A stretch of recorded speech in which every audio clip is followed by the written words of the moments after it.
Hai, assalamualaikum warahmatullahi wabarakatuh. Masih bersama saya di sini Sari Ayulandari dalam sinyal sistem dan kendali pertemuan ke-6. Oke, pada kesempatan kali ini kita akan bicara masalah frekuensi domain atau yang kita sebut dengan Fourier. Nah, pada dasarnya konsep dasarnya seperti apa sih Fourier itu? Yuk kita lihat ilustrasi berikut ini. Saya mempunyai sebuah sinyal ya, di mana sinyal itu adalah sinyal A, kemudian sinyal B, sinyal C, sinyal E, dan sinyal F. Oke, sekarang tiap-tiap sinyal itu mempunyai frekuensi yang berbeda. Nah, kita lihat ketika ada dua sinyal yang ditambahkan, sinyal A dan sinyal B ditambahkan, maka di situ ada dua frekuensi yang berbeda. Yang di atas itu adalah sinyal asli, yang di bawah itu adalah FFT-nya, Fourier transformnya. Nah, dari Fourier transform tersebut bisa diketahui bahwa ada dua sinyal di sebelah kanan dan di sebelah kiri. Tapi kita lihat yang di sebelah kiri aja ya, Jeng. Kemudian kalau misalnya kita tambahkan dengan C, dengan yang berikutnya yaitu dengan E, maka sinyalnya akan jadi seperti itu, guys. Jadi ada 3 sinyal, dan di bawah juga kelihatan kalau ada 3 frekuensi yang bekerja di situ. Oke. Nah, itu antara kanan dan kiri itu hanya pencerminan belaka ya, guys. Terus next berikutnya, kalau kita punya 4 sinyal nih dengan frekuensi yang berbeda, empat-empatnya, nah berikutnya seperti apakah? Nah, jadi Fourier transform itu pada dasarnya dia bisa melihat ada berapa frekuensi yang ada di dalam sebuah sinyal tersebut gitu ya. Nah, biasanya Fourier ini dipakai untuk karakterisasi sinyal. Nah, coba kita lihat kalau kita tambahkan dengan power itu kita biasanya punya power ya. Kalau power density atau yang biasanya disebut dengan sinyal di situ ada 3, maka frekuensinya 3. Tapi untuk power density sendiri dia tidak bisa mengatakan frekuensi berapa saja yang ikut, tapi kalau power density itu hanya melihat ada berapa frekuensi di situ. Sedangkan kalau yang Fourier itu bisa melihat ada berapa frekuensi dan frekuensi berapa saja yang main di dalam sinyal tersebut. Oke, next, konsep dasar Fourier. Konsep dasar Fourier saya perjelas di sini ya. Tadi nggak begitu kelihatan di MATLAB-nya. Oke, kita punya sinyal pertambahan C. C itu adalah A ditambah B, di mana A mempunyai frekuensi sendiri dan B mempunyai frekuensi sendiri. Kemudian setelah ditransformasi Fourier-kan, di situ ada dua pencerminan gitu ya, ada dua sinyal yang dicerminkan. Kita lihat yang sebelah kiri, di situ ada dua sinyal. Oke ya, ada dua frekuensi. Berarti otomatis kita bisa tahu bahwa itu sebuah sinyal tersebut, sebuah sinyal C itu punya dua frekuensi yang berbeda. Sedangkan untuk power spectral density, dia hanya bisa mengetahui ada dua sinyal gitu aja, bahwa ada dua sinyal. Dua sinyal diketahui dari apa, guys? Diketahui dari curam. Jadi ada dua gunung gitu ya. Oke, next berikutnya. Kalau misalnya konsep dasarnya itu ditambah ada C sama dengan A plus B plus E, maka ada 3 sinyal di situ yang 3 frekuensi masuk di dalam satu sinyal. 3 frekuensi tersebut ada frekuensi A, B, dan C dan E. Kemudian setelah itu ditransformasi Fourier, di situ juga terlihat ada 3 frekuensi yang muncul. Kemudian untuk power spectral density juga kita bisa lihat ada 3 frekuensi yang muncul. Cuman untuk transformasi Fourier kita bisa melihat frekuensi berapa saja yang masuk di dalam sebuah sinyal tersebut. Oke, next, kalau kita punya 4, bagaimanakah kalau misalnya kita mempunyai 4 frekuensi? Berarti kita punya C sama dengan A plus B plus E plus F. Kemudian setelah itu kita jadikan 1, ditambahkan jadikan 1 menjadi sinyal C. Lalu setelah ditransformasi Fourier, kita mempunyai 4 buah frekuensi, yaitu frekuensi A, B, C, dan E dan F. Oke, dari situ kita lihat power spectral density, di mana gunungnya itu juga ada 4 ya guys.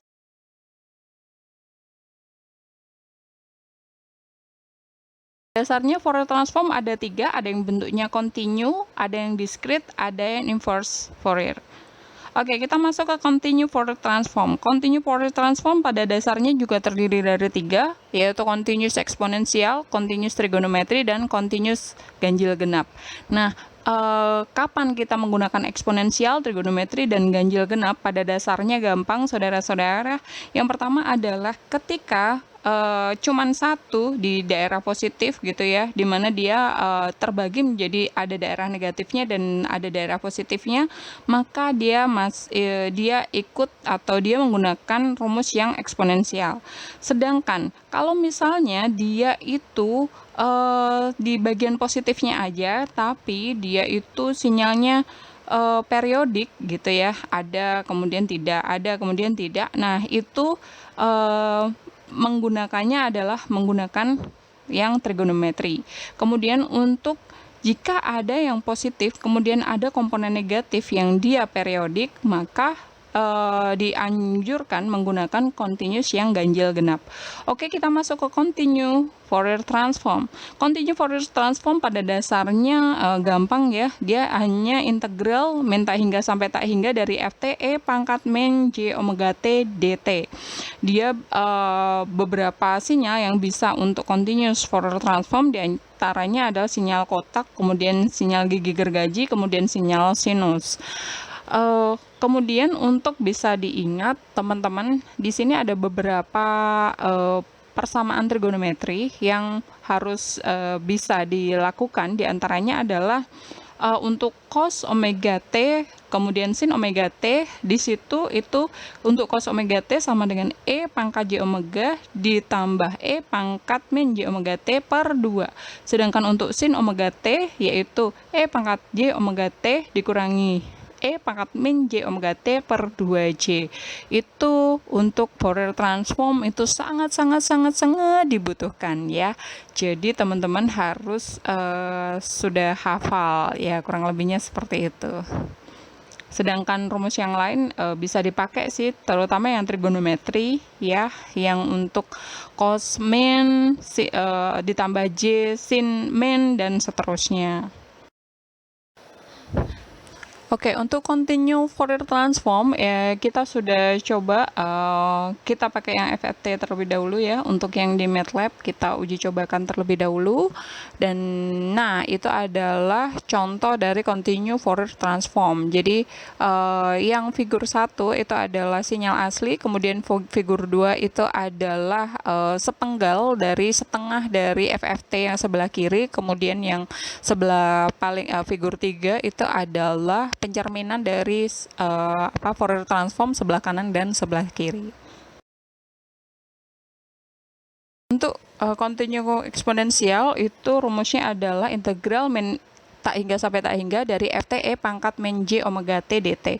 Oke, untuk contohnya saya mempunyai sinyal min 1 sampai 1 di mana amplitudenya adalah 3, maka hasilnya adalah seperti ini. F omega atau Fouriernya adalah integral dari min 1 sampai 1 dari 3E pangkat min J omega T dt, di mana 3-nya itu merupakan konstanta dan integralnya itu adalah min 1 itu adalah batasnya, di mana amplitudenya itu adalah 3, maka 3 itu konstanta, berarti dia bisa dikeluarkan dari integralnya. Kemudian jadinya adalah 3 integral antara min 1 sampai 1 E pangkat min J omega T dt. Lalu setelah itu kita bisa mengintegralkan E pangkat min J omega T, di mana integral E pangkat min J omega T itu adalah seper min J omega E pangkat min J omega T, di mana batasnya adalah dari min 1 sampai 1. Lalu next, setelah itu baru kita masukkan T-nya, di mana T-nya adalah antara min 1 sampai 1. Sehingga hasilnya adalah 3 per J min J omega dari E pangkat min J omega dikurangi dengan E pangkat J omega.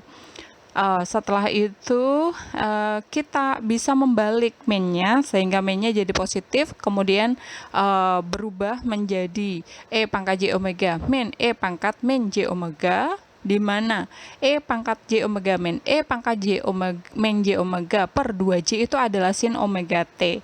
Sehingga kalau bagian bawahnya itu dikalikan 2, otomatis bagian atasnya yang 6, yang 3 itu juga dikalikan 2. Jadi yang bagian atas yang 3 itu dikalikan 2 hasilnya adalah 6. Kemudian yang sebelahnya E pangkat J omega min E pangkat min J omega per 2J itu jadi sin omega T. Jadi hasilnya adalah 6 sin omega T per omega. Lalu setelah itu continue eksponensial, hasilnya adalah F sama dengan 6 sin 2pi Ft per 2pi Ft. Omega itu kan 2pi F ya. Dimana kemudian setelah itu kita hitung nih, ketika T sama dengan min 1 sampai 1, nanti Fs-nya berapa ya? Nanti frekuensi Fourier-nya berapa ya? Nah, untuk F sama dengan 0, Fourier-nya 0 dan seterusnya ya. Oke, ini adalah persamaan MATLAB-nya, di mana untuk persamaan MATLAB-nya kita tentukan terlebih dahulu T-nya dari batas min 1 sampai 1, terserah frekuensi samplingnya berapa, bisa 0,01 atau 0,1 cukup. Kemudian setelah itu kita masukkan I-nya atau karena MATLAB itu kan nggak bisa dari min gitu ya, jadi kita mengakalinya adalah dengan ngambil dari T min berapa gitu. Setelah itu baru kita masukkan rumusnya, di mana rumusnya adalah 6 sin bla bla bla bla bla itu ya, yang tadi sudah dilakukan. Lalu setelah itu kita run, setelah di run kita menghasilkan nilai A, di mana nilai A ini kemudian kita copy, kemudian kita masukkan di dalam script MATLAB-nya, kemudian setelah itu kita mendapatkan nilai B, di mana B itu nilai A yang sudah disusun menjadi 1, lalu setelah itu kita masukkan plot. Di sini kita nggak butuh plot, kita coba pakai stem ya, supaya lebih bagus. Nah, ini adalah hasilnya. Next, berikutnya untuk continue trigonometri. Continue trigonometri pada dasarnya itu ada, karena dia itu periodik ya, sehingga ada dua sinyal yang akan dijadikan satu, diantaranya adalah AN itu adalah yang genap, kemudian BN itu adalah yang ganjil. Untuk yang genap itu pakainya cos, kemudian yang ganjil pakainya sin. Oke, untuk Fx itu kalau sudah digabungkan hasilnya adalah A0 per 2 plus sigma N sama dengan 1 sampai tak hingga, di mana AN cos N Px per L plus BN sin N Px per L plus bla bla bla bla gitu ya. Kurang lebihnya seperti itu. Nah, ini adalah contoh dari continue trigonometri, di mana kita mempunyai sinyal antara untuk satu periodenya itu adalah 2pi, kemudian setelah itu sehingga L-nya itu adalah pi, kemudian kita baru masukkan ke dalam persamaan, di mana AN itu sama dengan 1 per L, integral dari min L per L, Fx cos N Px per L dx. Jadi kita menghasilkan 1 per pi integral dari min pi sampai pi dari Fx cos N x dx dan seterusnya. Hasilnya itu adalah sin N X ya tadi ya. Kemudian continue trigonometri itu kita juga butuh yang BN, di mana BN-nya itu adalah 1 per pi integral dari min pi sampai pi Fx sin npx per pi bla bla bla bla sampai hasilnya itu adalah min 1 per np dalam kurung min 1 pangkat n dikurangi 1. Nah, kalau misalnya n-nya genap, berarti kan kalau 2 misalnya ya, berarti min 1 kuadrat kan pasti 1 ya. Hasilnya pasti 0. Jadi 0 untuk n-nya genap. Nah, kalau misalnya n-nya ganjil, misalnya min 1 pangkat 1, maka min 1 berarti min 2. Seperti itu ya. Kemudian continue trigonometri yang berikutnya, next kita baru memasukkan yang A, N sama BN tadi ke dalam persamaan yang tadi guys. Nah, hasilnya adalah seperti itu. Nah, untuk continue trigonometri sendiri, nanti kalau kita pakai MATLAB hasilnya seperti itu. Yuk kita kepoin MATLAB-nya. Oh, kita ya, untuk yang pertama ini adalah program ketika di MATLAB-nya kita masukkan dulu persamaannya, kemudian persamaan kita masukkan dulu T-nya, kemudian setelah itu kita bikin atau generate sinyal yang jadi yang mau kita FFT, kemudian setelah yang mau kita CFT, kemudian setelah itu kita masukkan hasil dari persamaan manual kita, lalu setelah itu baru kita plot ya, baru kita gambarkan. Nah, kurang lebih seperti apa kita run. Nah, hasilnya adalah seperti ini, dimana yang atas itu adalah sinyal yang dijadikan. Kemudian kita masuk ke continue ganjil genap. Untuk continue ganjil genap sama ya, ada fungsi ganjil dan fungsi genap, di mana fungsi ganjilnya adalah sin, fungsi genapnya adalah cos. Untuk continue ganjil genap itu mirip seperti yang sebelumnya, guys. Pakainya juga seperl, bla bla bla bla, sama persis sekali ya. Untuk BN itu, untuk AN-nya itu ketika AN-nya itu sama dengan 0, kita dapat BN-nya itu sama dengan min 4 per NP cos NP.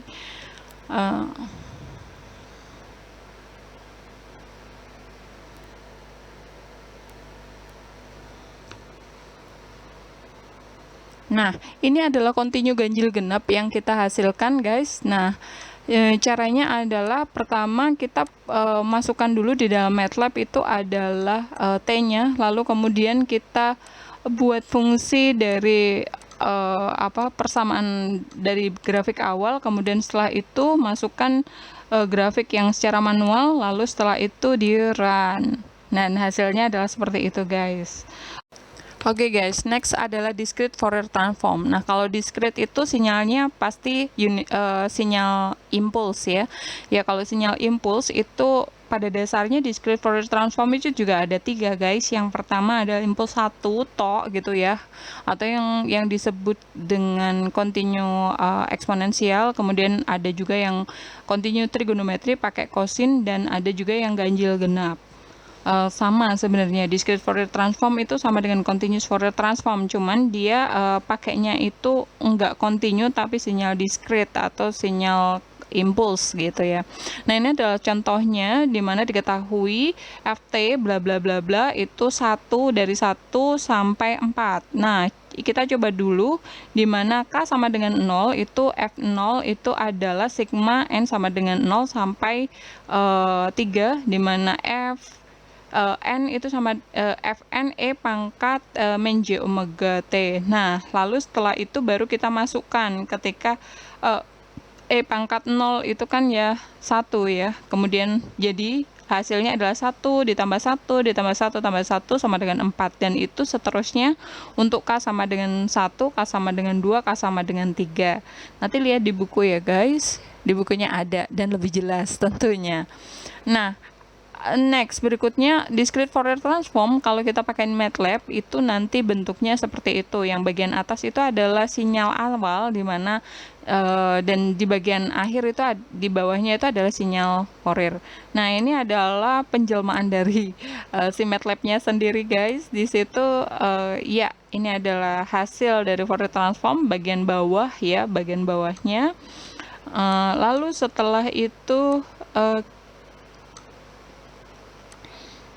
nah, kalau misalnya kita buat yang sesuai dengan T-nya, maka kita bisa menambahkan T, di bagian paling bawah.